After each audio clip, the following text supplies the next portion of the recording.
નમસ્કાર વિદ્યાર્થી મિત્રો, હું પંકજ રાવત સર સ્વાગત કરું છું આપ સર્વેનું આપણા સૌની ચેનલ પર. દોસ્તો, અહીં આપણે સોલ્વ કરી રહ્યા છીએ વર્ષ 2026 ની બોર્ડ પરીક્ષા માટે ગાલા અસાઇનમેન્ટ, જ્યાં ધોરણ 12 ની અંદર આજે આપણે નામાના મૂળ તત્વો એટલે કે અકાઉન્ટ્સ વિષયના પેપર નંબર 2 ના વિભાગ A અને B ને સોલ્વ કરીશું. ફટાફટથી આપ સર્વે વિદ્યાર્થી મિત્રો આ વિડીયોને લાઈક અને શેર કરીને બને રહેજો વિડીયોમાં અંત સુધી, જેથી કરીને અત્રે સમજાવેલી એક મહત્વપૂર્ણ સમજૂતીની અંદર આપ સર્વે વિદ્યાર્થી મિત્રોને ખ્યાલ આવી શકે. આ સિવાય જો આપ શ્રી છો આપણી ચેનલ ઉપર નવા અને હજુ સુધી ચેનલ ઉપર નથી જોડાયા તો નીચે આવેલા લાલ કલરના સબસ્ક્રાઇબ બટનને દબાવીને ચેનલ ઉપર જોડી દેજો તથા બાજુમાં આવેલા બેલ આઇકનને કરી દેજો ઓલ પર સેટ, જેથી કરીને ભવિષ્યમાં આવનારા ધોરણ 12 સંબંધિત આવા જ મહત્વપૂર્ણ વિડીયોઝ સૌથી પહેલા દોસ્તો આપને જોવા મળતા રહે. આ સિવાય દોસ્તો જણાવી દઉં કે જો હજુ સુધી તમે ગાલા અસાઇનમેન્ટના અગાઉના વિડીયો જે છે તે જોયેલા નથી તો નીચે કમેન્ટ બોક્સમાં પિન કરેલી લિંક દ્વારા, ડિસ્ક્રિપ્શન બોક્સમાં આપેલી લિંક દ્વારા કે પછી ઉપર આવેલા આઈ બટન દ્વારા તે વિડીયોઝને નિહાળી શકો છો. તો તે વિડીયોઝને અચૂકથી જોજો. ચાલો મિત્રો, શરૂઆત કરીએ છીએ ગાલા અસાઇનમેન્ટ વર્ષ 2025-26 ના પ્રશ્નપત્ર નંબર 2 થી. તો પ્રશ્નપત્ર નંબર 2 ની અંદર જે છે તે આપણને સૌથી પહેલા આપવામાં આવેલું છે વિભાગ A. વિભાગ A એટલે શું? તો કે ભાઈ વિકલ્પો વાળો આપણો વિભાગ, 1 થી 20 નંબરના પ્રશ્નો, પ્રત્યેક માટે 1 ગુણ આપણને મળે છે. સૌથી પહેલું, નફા નુકસાન ફાળવણી ખાતાની ઉધાર બાકી એટલે શું? માર્ચ 2022 માં છેલ્લે પૂછાયેલો પ્રશ્ન છે.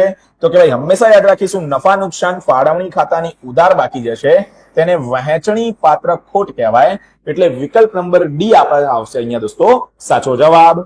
બીજું, ભાગીદારોની મૂડી પરનું વ્યાજ ભાગીદાર માટે શું હોય? માર્ચ 2023 માં છેલ્લે પૂછાયેલો પ્રશ્ન છે. તો ભાગીદાર માટે જે છે તે અહીં ભાગીદારોની મૂડી પરનું વ્યાજ એ આવક ગણવામાં આવે છે, ઇન્કમ ગણવામાં આવે છે. ત્રીજું, જ્યારે પેઢીમાં દર વર્ષે નફો વધતો હોય ત્યારે કઈ પદ્ધતિ મુજબ પાઘડી માટેની ગણતરી કરવી વધુ હિતાવહ છે? તો ભારિત સરેરાશ. માર્ચ 2024 માં છેલ્લે પૂછાયેલું હતું, આપણને ખબર છે. અને એવું નહીં ફક્ત વધતું, પેઢીમાં દર વર્ષે નફો ઘટતો હોય, સતત ઘટતો. આમાં શબ્દ એવું વાપરવો પડે કે ભાઈ કાં તો સતત વધતું હોય અને કાં તો સતત ઘટતું હોય. તો બંનેમાં ભારિત સરેરાશ જે છે, વેટેડ એવરેજ, તે અહીંયા ધ્યાને લેવામાં આવે છે. ચોથું, જ્યાં વ્યક્તિગત કૌશલ્યનું મહત્વ હોય ત્યાં પાઘડી કેવી હોય? સીધી વસ્તુ છે, વ્યક્તિગત કૌશલ્યનું મહત્વ વધારે તો પાઘડી કેવી છે? ઓછી. અને પાઘડીનું મહત્વ વધારે તો વ્યક્તિગત કૌશલ્યનું મહત્વ કેવું થઈ જાય? તો કે ઓછું થઈ જાય, વ્યસ્ત સંબંધ છે.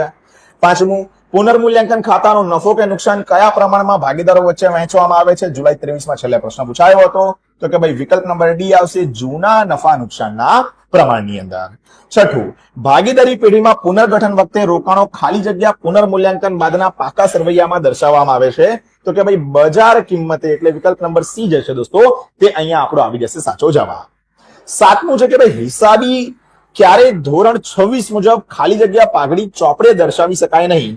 તો વિકલ્પ નંબર B સ્વમૂલ્યાંકન દ્વારા આંકવામાં આવેલ હોય ત્યારે.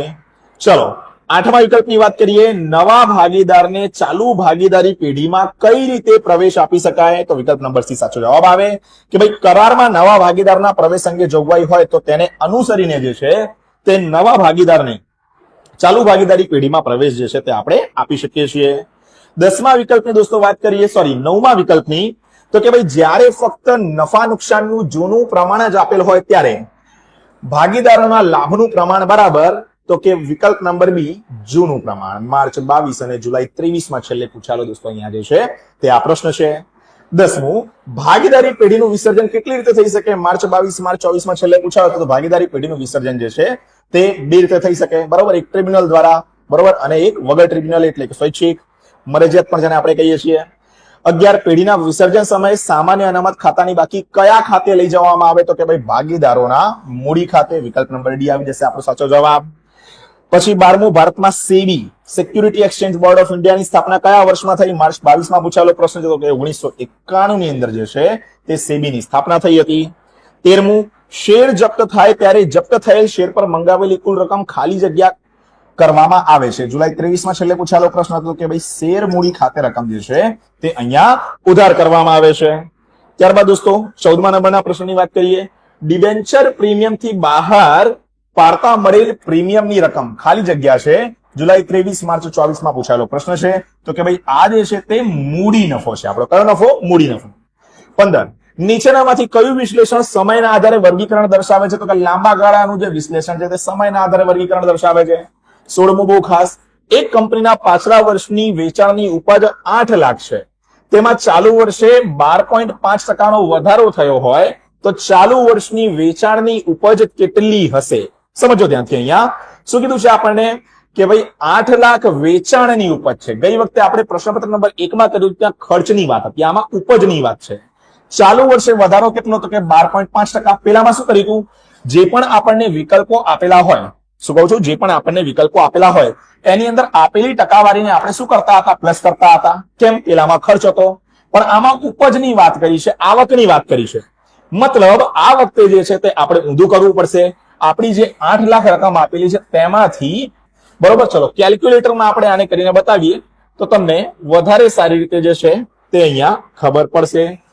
ચેક કરી લઈએ ભાઈ આપણું કેલ્ક્યુલેટર મહાશય આવી રહ્યું.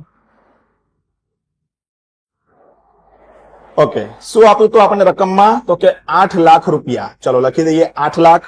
પછી 8 લાખની અંદર આપણને શું કીધું છે અહીંયા? 8 લાખ પ્લસ 12.5%. તો 12.5 કરી કેટલા આવે છે? 9 લાખ. બરોબર, ચલો તો અહીંયા 9 લાખ આપણને આપેલા હતા. બિલકુલ વિકલ્પ નંબર એ ની અંદર જે છે તે આપણને 9 લાખ અહીંયા આપવામાં આવેલા હતા. તો આ આવી જશે અહીંયા આપણો સાચો જવાબ, રૂપિયા 9 લાખ. મેં કીધું પેપર નંબર 1 ની અંદર પણ જે છે તે આવા પ્રકારનો વિકલ્પ હતો. વિડીયો ના જોયો હોય તો ફટાફટ આઈ બટનમાં જાઓ અને એ વિડીયોને નિહાળો. બસ ફેલાની અંદર આપણે ફરક જે છે તે દોસ્તો અહીંયા એટલો જ આપવામાં આવેલો હતો કે એની અંદર જે આપણે જે છે તે આ રકમની અંદર જે પણ ટકાવારી હતી એ પ્લસ કરી હતી, કારણ કે એમાં ખર્ચ હતો. અને આની અંદર ઉપજ છે તો આ ઉપજની અંદર આપણે સીધું આમાં જે છે તે ટકાવારીને શું કરી દઈશું? પ્લસ કરી દઈશું. એટલે આનો જવાબ જે છે તે આપણો આવી જશે. ચલો 17, ચાલુ મિલકતોમાંથી કઈ મિલકત બાદ કરવાથી પ્રવાહી મિલકતો મળે છે? માર્ચ 2022, 24, જુલાઈ 23 ની અંદર પૂછાયેલો પ્રશ્ન છે. તો ચાલુ મિલકતોમાંથી સ્ટોક જે છે તેને બાદ કરવાથી પ્રવાહી મિલકતો મળે છે. 18, ધંધાની ટૂંકા ગાળાની સદ્ધરતા અંગેની માહિતી ખાલી જગ્યાનું વિશ્લેષણ આપે છે. માર્ચ 24 માં પ્રશ્ન છે. તો કે ભાઈ તરલતાનું જે છે, લિક્વિડિટીનું જે છે તે વિશ્લેષણ આપે છે. 19, નીચેનામાંથી કયો વ્યવહાર હંમેશા કામગીરી પ્રવૃત્તિનો વ્યવહાર બને છે? માર્ચ 24 માં પૂછાયેલો પ્રશ્ન છે. પગારનો ખર્ચ જે છે તે કામગીરીની પ્રવૃત્તિનો દોસ્તો જે છે તે અહીંયા વ્યવહાર બને છે. 20મું અને છેલ્લું વિકલ્પ, નીચેનામાંથી કોનો નાણાકીય ખર્ચમાં સમાવેશ થાય છે? માર્ચ 22, 23, 24, જુલાઈ 23 માં પૂછાયેલો પ્રશ્ન કેટલો બધો મહત્વપૂર્ણ. મેં તમને અગાઉના વિડીયોમાં કીધું હતું ભાઈ કે જેટલા પાછલા વર્ષના પેપરોના પ્રશ્નોની આપણે તૈયારી કરીએ તેટલું માર્ચ 2026 ની ફેબ્રુઆરી અને માર્ચ 2026 ની બોર્ડ પરીક્ષા માટે આપણા માટે મહત્વપૂર્ણ સાબિત થશે. સાચો જવાબ શું આવશે? વિકલ્પ નંબર ડી, વ્યાજનો ખર્ચ. આની સાથે પેપર નંબર 2 ના વિકલ્પો 1 થી 20 થઈ જાય છે આપણા દોસ્તો અહીંયા પૂરા. આ સિવાય દોસ્તો અહીંયા જણાવી દઉં કે હજુ સુધી જો આપે ઇન્સ્ટાગ્રામ ઉપર @પંકજ રાવત સર કે પછી @ડેક્સ એકેડમી સર્ચ કરીને ફોલો નથી કર્યું તો ઘણી બધી વસ્તુઓ ભાઈ મિસ કરી રહ્યા છો. કેમ? યુટ્યુબમાં જેટલી વસ્તુઓ ના દર્શાવી શકાય એટલી તમામ વસ્તુઓ ઇન્સ્ટાગ્રામ ઉપર સ્ટોરી અને પોસ્ટ મારફતે મળે છે. તો ઇન્સ્ટાગ્રામ એકાઉન્ટને અચૂકથી ફોલો કરજો. મારી જોડે પર્સનલી સંપર્ક પણ તમારો ત્યાં થઈ શકશે. આ સિવાય ડેક્સ એકેડમી ચેનલને સબસ્ક્રાઇબ નથી કરી તો નીચે આવેલા લાલ કલરના સબસ્ક્રાઇબ બટનને દબાવો. ડેક્સ એકેડમી ચેનલને સબસ્ક્રાઇબ કરો અને આવા જ મહત્વપૂર્ણ ધોરણ 12 ના વિડીયોઝ જે છે તે તમને મળતા રહેશે.